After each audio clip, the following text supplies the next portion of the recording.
Hello everyone, আসসালামু আলাইকুম। সবাই কেমন আছেন? আশা করি সবাই ভালো আছেন। আলহামদুলিল্লাহ, আমরাও সবাই ভালো আছি। আল্লাহর অশেষ রহমতে পরিবার পরিজন নিয়ে, স্বামী সন্তান নিয়ে সুখে আছি, ভালো আছি আলহামদুলিল্লাহ। তো এই তো আপনাদের মাঝে আর একটা ভিডিও নিয়ে আজকে হাজির হলাম। তো এই তো আজকে সকাল থেকে শুরু করে ভিডিওটা সন্ধ্যার নাস্তা পর্যন্ত আর কি ভিডিওটা করা। তো সকালে এই তো নাস্তায় পরোটার সাথে চা আর মিষ্টি কুমড়া ভাজি আর ডিম, এই তো সকালবেলার নাস্তা।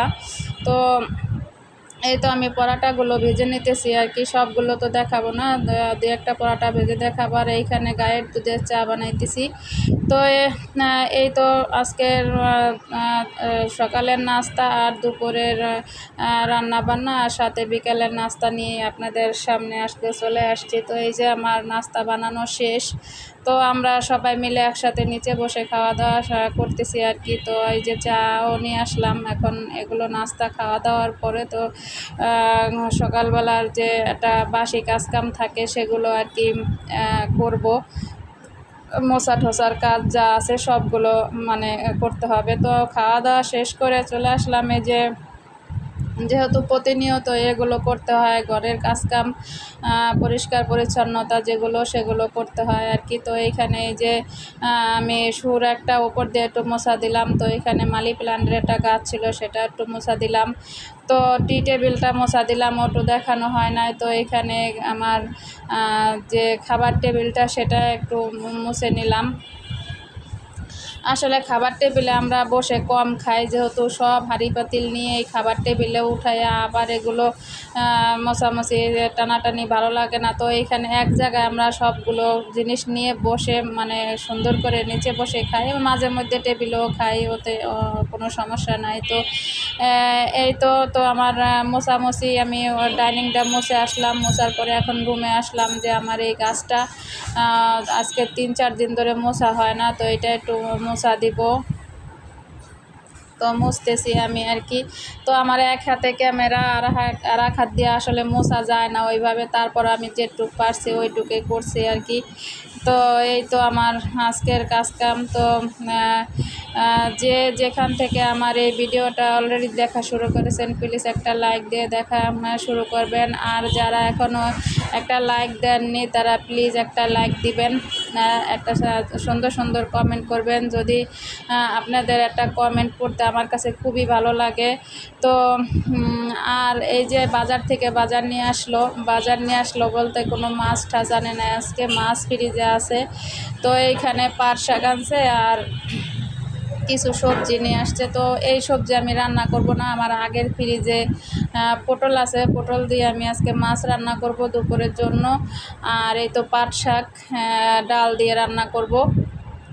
তো আমার আগের আরও 2টা তরকারি আছে, যেহেতু সকালবেলা মিষ্টি কুমড়া ভাজি করছি সেগুলো আছে, তারপরে আপনার মুরগির মাংস রান্না করা ছিল সেগুলো আছে। তো আজকে এই জন্য এই 2 পদ রান্না করতেছি। তো আপনাদের সাথে কথা বলতে বলতে আমার ডালটা আমি সেদ্ধ হয়ে গেছিলো, আমি ঘাইটে নিছি।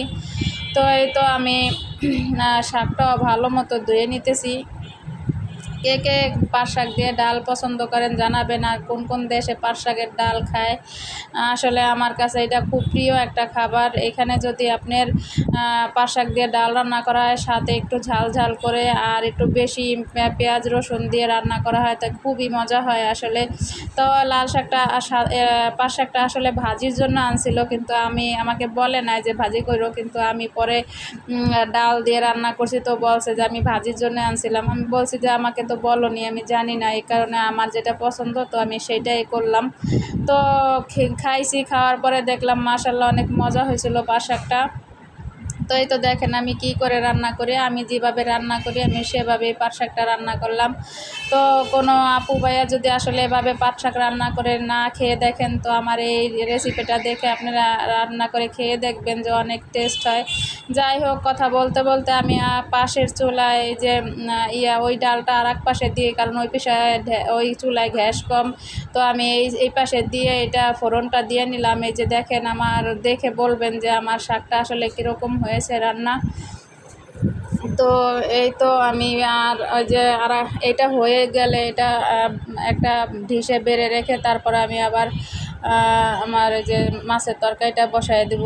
তো এই ভিডিও দেখতে দেখতে যদি কারোর কোথাও কোনো অংশ যদি একটু ভালো লেগে থাকে তাহলে প্লিজ আপনারা চ্যানেলটা সাবস্ক্রাইব করে দিয়ে এই বোনের পাশেই থাকবেন, আর অল অপশন বাটনটা ক্লিক করে দেবেন যাতে নতুন নতুন ভিডিও ছাড়ার সাথে সাথে আপনাদের কাছে নোটিফিকেশন পৌঁছে যায়, আর আপনারা সময় সুযোগ বুঝে আমার চ্যানেলটা সাবস্ক্রাইব করে দিতে পারেন।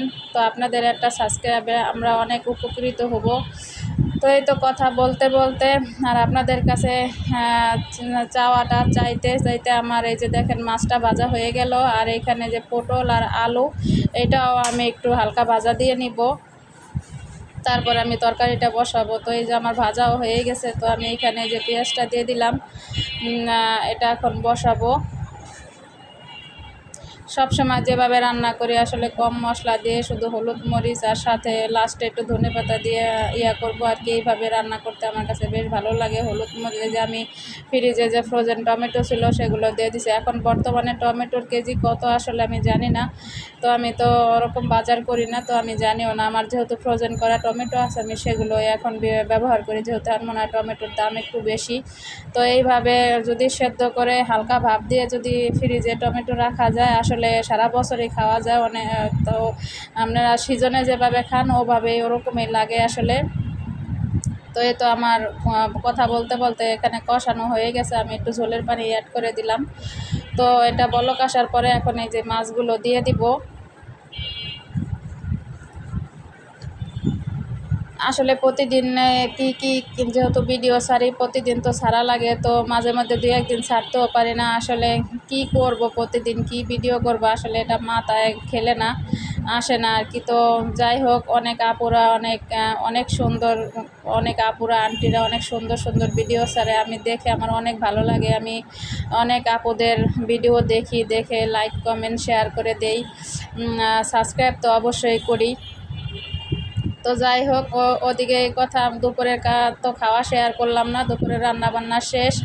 তো এই তো আমরা খাওয়া দাওয়া করে একটু ঘুমাইছিলাম। তো বিকেলবেলা উঠে আবার সন্ধ্যার আগে আগে আর কি এটা আমি নাস্তা বানাইতেছি, সেটা হলো রং চা বানাবো। যেহেতু সকালে দুধ চা খাইছি, এখন রং চা বানাবো।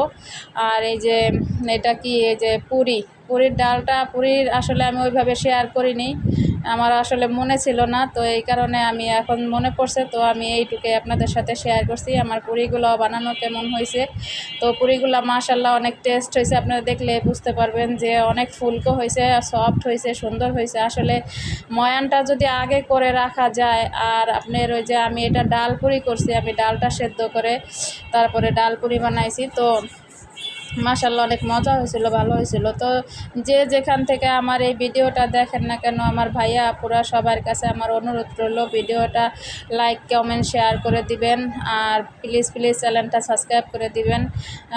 আপনাদের একটা লাইকে আর একটা সাবস্ক্রাইবে আমরা অনেক উপকারিত হব, যেহেতু এই লাইনে আসছি। তো আপনাদের কাছে দোয়া ও ভালোবাসা আছে। এখানে আমি বিদায় নিলাম। আসসালামু আলাইকুম, আল্লাহ হাফেজ। আপনারা সবাই ভালো থাকবেন। তো দেখতে থাকেন পুরো ভিডিওটা। তো এখন খাওয়া দাওয়া করব, আর এখানে বিদায় নেব। আল্লাহ হাফেজ।